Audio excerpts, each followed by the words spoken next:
Welcome to Subramani. There is something happening in the market which sounds a little odd or a little funny for people like us who are largely bottom-up investors. Thanks to social media or whatever, they're painting the whole industry in one color. So pharma is in, pharma is out, IT is in, IT is out, infrastructure is in, the infrastructure is out, and I have not found any fund manager who can say what is infrastructure. You can literally include anything that you want into infrastructure, and then you say, oh, I didn't know that banking was so much important in infrastructure. I mean, I'm just joking, but no infrastructure company thinks airlines are important part of the infrastructure, but many of them think, or all of them think, that logistics is. So finding what really works is not going to be very easy, and I don't think you should get into this black or white, right? So pharma is in or pharma is out, does not work that way. Within an industry which doesn't work, there could be some companies which work, or pharma exports don't work, but pharma within the country domestic works, or pharma in US is a big hit because there is a huge inflation is a big worry, so generic drugs do well, so therefore some companies could do well, right? It's very, very difficult to say what will work and what won't work. For example, software related services is just fantastic. Company can't fail, everything will be a big success. So Facebook, Netflix, Uber, anything somebody owns the software and gives a service, that's a fantastic thing, so it deserves a P of 100. But IT itself will not work, so Microsoft will not work, but it doesn't work. Microsoft is in the services space, so pick up something else which and say this won't work, right? For example, everybody is looking for the next Tesla, right? Which could be the next Tesla. So people are desperately looking, and if they find one, they're willing to say, okay, we will pay the sun, moon and the stars for it, right? So can you name that? There is an electric vehicle truck manufacturer whose market cap recently exceeded that of Ford and Chrysler, right, which was the second and third companies in terms of truck manufacturing, and this company had not yet put up a single plant, and they had said in their prospectus that they are far away from putting up a plant, so it was still an idea. So the idea was getting such a high premium, right? So obviously you must have guessed the name of the company is not Tesla, it is Nikola, right? So imagine in the US, right from 1900 till today, the number of companies which came into manufacturing auto in some form or the other is 6,000. Let me repeat, 6,000. And I'm sure all of us can't count more than 2 or 3 based on survivor bias, saying, oh, I know it was Ford, I know it was Chrysler, I know it was maybe it was General Motors, and that's it. You can name 3, right? There are 5,997 that you missed. So similarly, picking up the right share is not going to be very easy. For example, in India, there was a time when there was a company called Orke, which many of the people watching this will not know, and another company called Reliance. There was absolutely nothing to say that Reliance will be successful and Orke would fail. I was a shareholder of Orke, I was a shareholder of Reliance. I sold Orke at a phenomenally high price. That was luck. After that, that company is no longer visible, but it was just luck that I sold Orke and kept Reliance, right? I could have done the reverse. I could have kept Orke and sold Reliance, because Reliance I was making good money. Orke also I was making good money, but I sold Orke and I kept Reliance. Today Orke is not visible. So similarly, if you had in the 1980s, there was a good chance that you could have sold Apple and kept some other share, right? That company may not even, I think Commodore was there, which was a hardware making company. Many of you wouldn't have heard about it. That company sold more computers than Apple maybe in the 1980, 85, 86, 87. That was the time when Steve Jobs was sacked and things were happening in Apple. Very good probability that you would have kept Commodore and sold Apple, but you did the reverse. There was nothing for me to know whether Wipro will be more successful or Infosys will be more successful, HCL Tech or Silverline. Why should I think that Silverline won't work. Oh, it had similar characteristics. They were all software companies, etc. You didn't know how much of it was hardware, how much of it was software. The disclosures were not too great, right? So to pick Wipro over Silverline is luck. To pick HDFC Bank over some other banks is luck. So many banks have gone fat, right? I mean, Yes Bank was 300 rupees, today it is 12 rupees.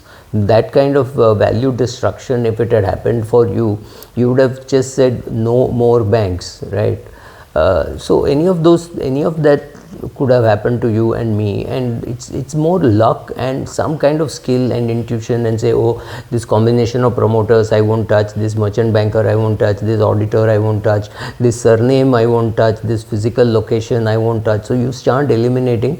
This is quick elimination. You need to do that because I mean, I keep saying you have to say more no's than yes, right? So you have to have some basis of eliminating people and companies, so that you come down to the companies that you want very quickly.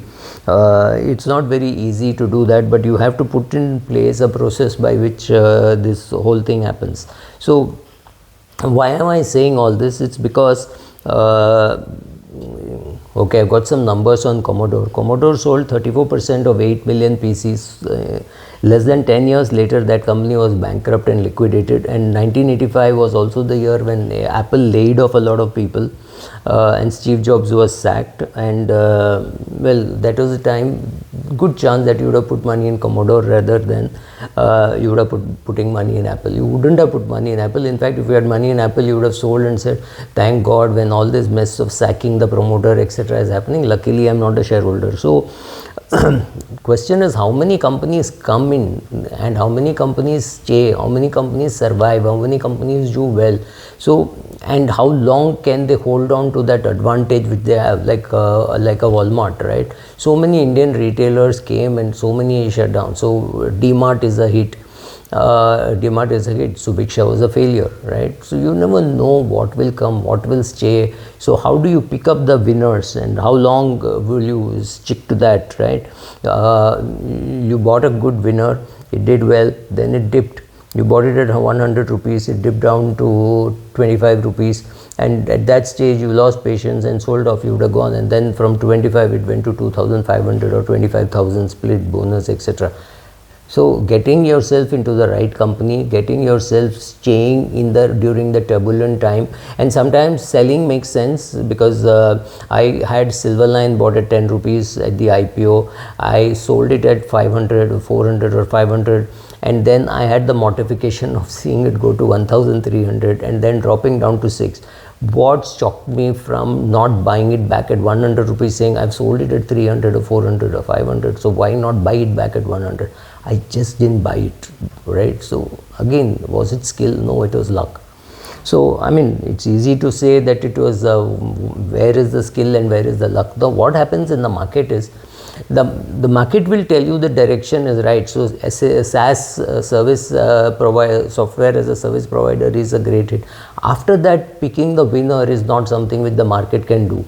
So for example, today if I buy a share, I want to know that this company will keep on increasing its market share, keep on improving its ROE, keep on improving its all other parameters on the costs, etc., revenue, etc., and therefore this will help me in the long run. So I'm talking of investing for 5 years, 7 years, 10 years. If I'm investing for 2 weeks, 3 weeks, 4 weeks, then it's very different, right? So if I'm investing for 10 days, which does happen, right? You're saying, okay, this is the company, this is the result that it is going to be, and this is how the market will react. So it's a behavioral finance call saying, yes, the EPS is going to increase, but the market will actually sell it because the market has already discounted the potential increase, or the market has over discounted the failure. So when the bad results come, the share price could go up. So all these things go to picking up a stock and picking up the price. It's not easy. It's easy to pick up a good company at a completely wrong price and waiting for an extremely inordinately long time to even break even in terms of dividends, etc., in spite of having dividend payouts, right? So knowing all those things, so first of all, you have to find out who is the winner. and among the winner who will stay. So first finding the industry, and in that industry who will be the winner, because the winner will get proportionately much bigger a reward than the number 2, right? So that's what is happening. The winner keeps too much.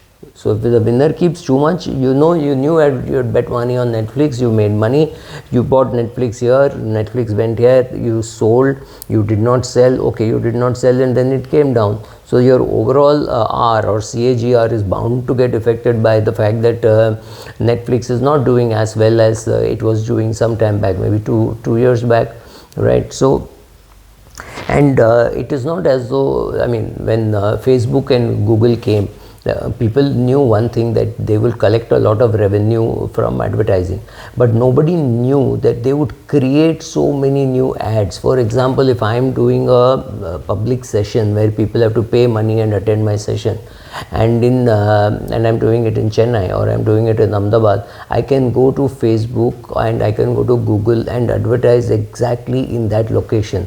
So say, okay, in this 10-15 kilometer or a 10 kilometer radius, please address all the men and women above the age of 32, below the age of 60, because that is my catchment area audience. But there could be a 14-year-old boy who wants to attend, who brings his father along. This actually happened to me in Bangalore, right? The kid brought the parent and not the other way around. So you don't know.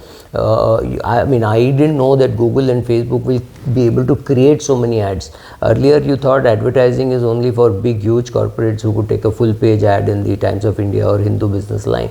But today, smaller people can advertise. You can advertise a camera for sale. You can advertise saying, I want to travel. Is there somebody willing to join me, right? All those small advertisements, very topical, which can be addressed to a specific gender, all those things. So they actually went and created the market. So when you were looking at Google and Facebook 15 years back, you didn't know that they could do all this. I remember one very senior executive in the financial services, in mutual funds, saying, Subra, all that is right, but SIP is not scalable. This must have been 2002 or 2003, which was true, because to do an SIP, you have to take one special form, fill it up, give it to the banker, or collect post-dated checks.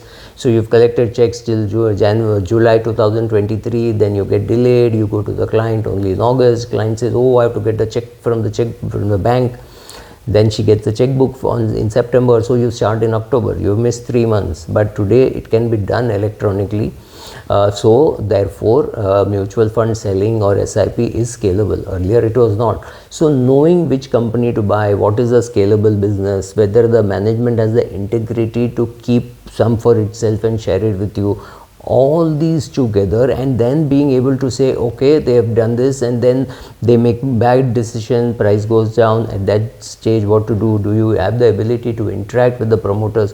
All these factors will play an important role in creating wealth. So don't think just by reading some books on wealth management or following some video gurus you're going to make money. This whole process is longish but worth doing. Thank you.